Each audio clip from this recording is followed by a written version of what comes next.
मुख्यमंत्री राजेंद्र शुक्ला जी से पूछना चाहता हूं कि आप लोगों के मुंह में क्या दही जमा हुआ है? ब्राह्मणों पर इतने अत्याचार हो रहे हैं और आप लोग भारतीय जनता पार्टी में ब्राह्मणों के रूप में, मुखिया के रूप में आप पदस्थ हैं। एक व्यक्ति, एक भी ब्राह्मण समाज के नेताओं के मुख से ब्राह्मणों के प्रति हो रहे अत्याचार, हिंसक वारों के खिलाफ एक भी शब्द नहीं निकल पा रहा है।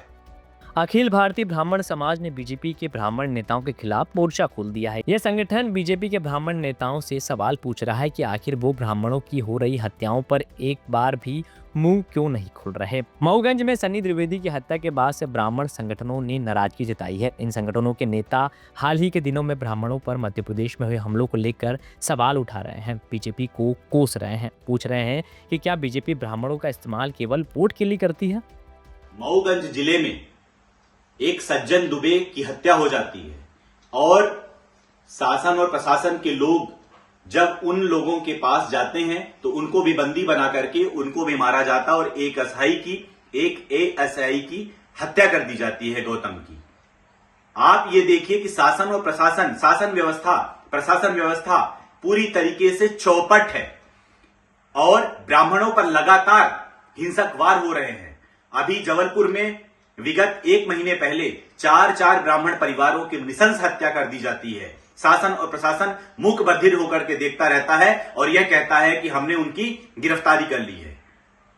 छतरपुर में एक पुजारी की हत्या कर दी जाती है। अभी 2 दिन पहले अमरपाटन की एक घटना संज्ञान में आई थी। एक ब्राह्मण परिवार के घर में घुस करके लोगों ने जाकर के और उस पर लगातार नृशंस वार करते हैं और उसको मारने की कोशिश करते हैं। वहीं अमरपाटन में एक ब्राह्मण बालक के ऊपर पेट्रोल डाल दिया जाता है। लगातार घटनाएं 1-1.5 महीने के अंदर अंदर इतनी घटनाएं घटित हुई हैं और सारे के सारे ब्राह्मणों को टारगेट करा जा रहा है। मैं मध्य प्रदेश के प्रदेश अध्यक्ष वीडी शर्मा जी से यह पूछना चाहता हूं, उप मुख्यमंत्री राजेंद्र शुक्ला जी से यह पूछना चाहता हूं कि आप लोगों के मुंह में क्या दही जमा हुआ है? ब्राह्मणों पर इतने अत्याचार हो रहे हैं और आप लोग भारतीय जनता पार्टी में ब्राह्मणों के रूप में, मुखिया के रूप में आप पदस्थ हैं। एक व्यक्ति, एक भी ब्राह्मण समाज के नेताओं के मुख से ब्राह्मणों के प्रति हो रहे अत्याचार, हिंसक वारों के खिलाफ एक भी शब्द नहीं निकल पा रहा है।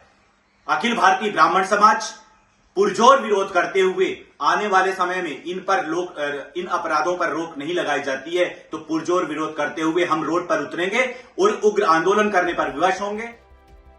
भले ही अखिल भारतीय ब्राह्मण समाज राजेंद्र शुक्ला पर सवाल खड़े कर रहा हो, लेकिन राजेंद्र शुक्ला ने मृतक सन्नी द्विवेदी के घर पहुंचकर अपनी सांत्वना दी थी और मृतक के पिता से मुलाकात कर दोषियों को सख्त कार्रवाई का भरोसा दिया था। आपको बता दें कि मऊगंज में आदिवासी परिवार और उसके सहयोगियों पर एक ब्राह्मण युवक की हत्या का आरोप। इतना ही नहीं, हमलावरों ने एएसआई को भी पीट कर मार डाला। इस पूरी घटनाक्रम के बाद से ब्राह्मण समाज काफी नाराज और आंदोलन की चेतावनी दे रहा है।